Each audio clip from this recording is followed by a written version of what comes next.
Bulchiinsa magaalaa Adaamaa kutaa magaalaa Dambalaatti sirni ifoomsa manifeestoo fi mallattoo filannoo paartii badhaadhinaa gaggeeffame. Sagantaa ifoomsa manifeestoo fi mallattoo filannoo paartii badhaadhinaa kutaa magaalaa Dambalaa aanaa Wanjii Korrooftuutti gaggeeffame irratti miseensonnii fi deeggartoonni paartichaa bal'inaan hirmaataniiru. Saganticha irratti argamuun ergaa kan dabarsan itti gaafatamaa waajjira paartii badhaadhinaa kutaa magaalaa Dambalaa obbo Fayyisaa Lammii paartiin badhaadhinaa waggoottan 5 darbanitti hojiilee misoomaa fi bulchiinsa gaariin hojjete kaasuun mallattoon paartii badhaadhinaa nadoo qamadii ta'uu ifoomsaniiru. Paartiin badhaadhinaa paartii biyya diigamuuf qarqararra geesse turte baraaree federaalizimii dhugaa itichuun biyya qeessisaa jirudha.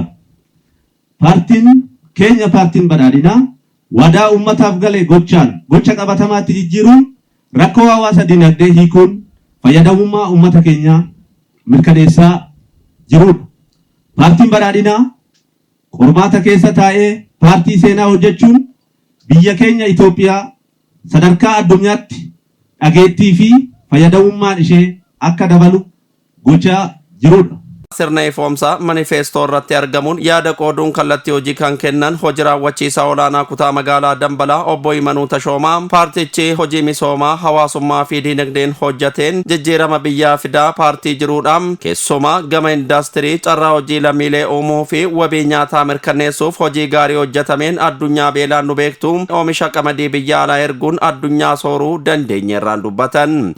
Paartiin keenya paartii yaadama ida'amuu irratti hundaa'ee hojiilee gurguddoo gama misoomaatiin, gama siyaasaatiin, akkasumas gama hawaasummaa fi gama hariiroo biyya alaatiin injifannoowwan gurguddoo biyyi kun irraa fayyadamuu dandeessuu fi gara ce'umsa haaraatti ittiin ce'uu dandeessu paartii milkaneesseedha waan ta'eef carraa kanaan injifannoowwan sadarkaadhaan baroottan darban arganne qaamota gahee isaanii kana keessatti taphatan akka naa galateeffattan asumaan ergaa koo dhaamuun barbaada. Nadoon qamadii tokkummaa waloomaa fi hammatamummaa ibsa kan jedhan obbo Imanuun uummanni keenyas akka nadoo qamadiitti akka wal qabataniin dhaamaan ibsanii mallattoo badhaadhinaa kan ta'e mallattoo paartii badhaadhinaaf nadoo qamadii filadhaa fuuldurri biyya keenyaa ifaan dhaaman. Nadoon qamadii mallattoo filannoo keenya ta'uun tokkummaa keenya jabeessuu nyaatan of danda'uu akkasumas immoo badhaadhina hunda galeessa ta'e mirkaneessuudhaaf kan filanne ta'uusaa beekuun baay'ee murteessaa ta'a.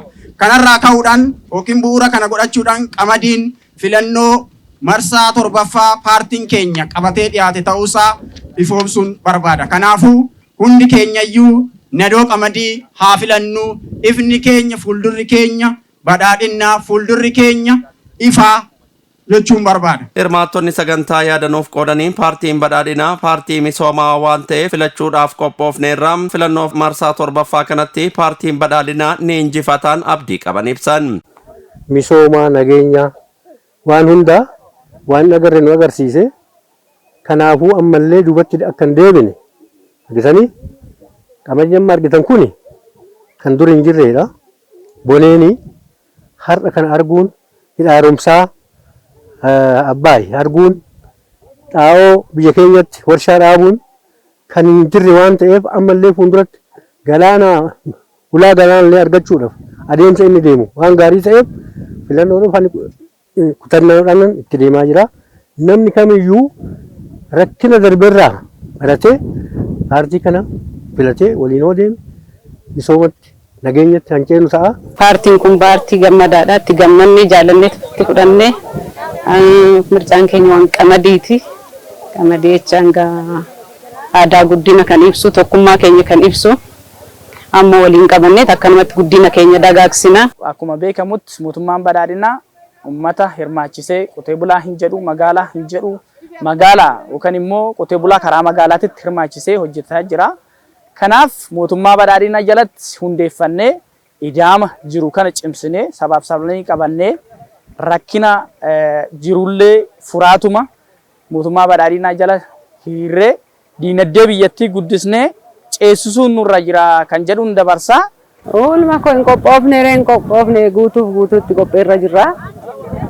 Garuu baarkee akka kanaa dhaloota keenyaan arginee hin beeknu. Hoo arginu badhaadha kana garte qamadiin kun waan fakkaatu kana hunda eenyu fide Abiyyi fide. Qamadii illee akka nuun margine warri biyya alaa feelee too nutti ergu. Amma eega baarkiin badhaadhinaa kan dhufee qamadiin kun annagaa inni yeeyyisiisee nuu fide kunoo lafarratti mul'atee asii an darbe immoo wuccii isa nuu dabarsuu dandeenya.